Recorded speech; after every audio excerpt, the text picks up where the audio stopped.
Guillermo del Toro's Frankenstein from 2025.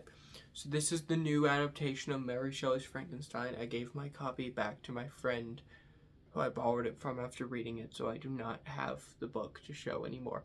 But this is the latest adaptation by Guillermo del Toro, who this is a passion project of his. Frankenstein actually used to even be on the list of the several movies he never got to make.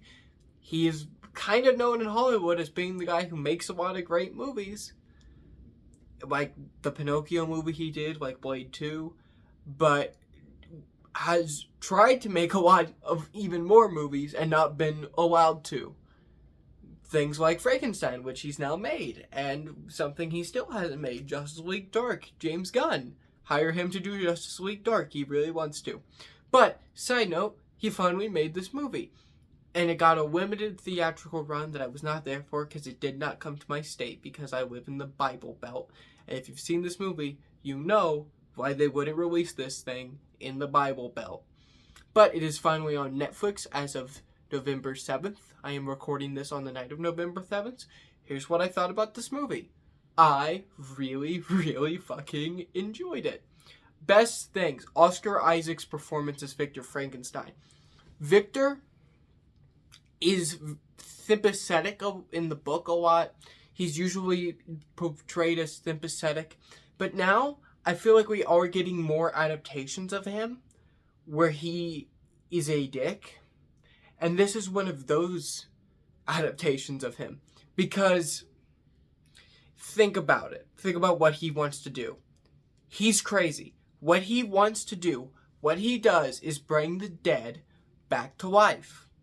That is something an insane madman would want to do. He is an insane madman. And in this movie, before the monster is created, played by Jacob Elordi, who we'll get to later, he is normal. He is charming. After the monster is created, he's like an abusive, horrible father. And it's insane. So it's really interesting, the contrast between him before the monster is created and after the monster is created.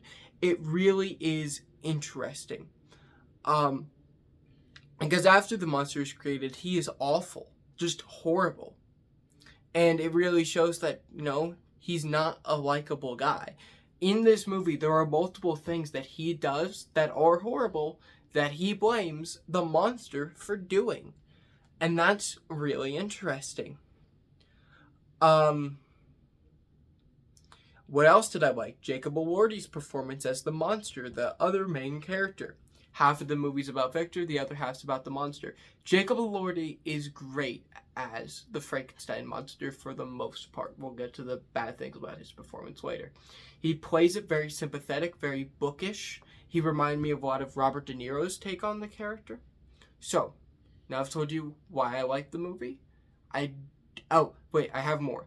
Cinematography. This movie is a beautiful look. I really wish I got to see it in theaters. Here's what doesn't work. Frankenstein monster, a little bit too pretty. A little bit too much of an attractive man for the monster. Other thing that I do not like. They said it would be more like the book. It's not like the book at all, but I mean, it's its own story and it's pretty great. What really was not working for me in this was how obvious some of the subtext starts to become at the end. Early on, all the subtext is very subtle. Near the end, somebody literally looks into Victor's face and says, "You are the monster." That person being William. So spoilers, William does not die here. But yeah, altogether, I would give the movie an A+ and highly recommend it.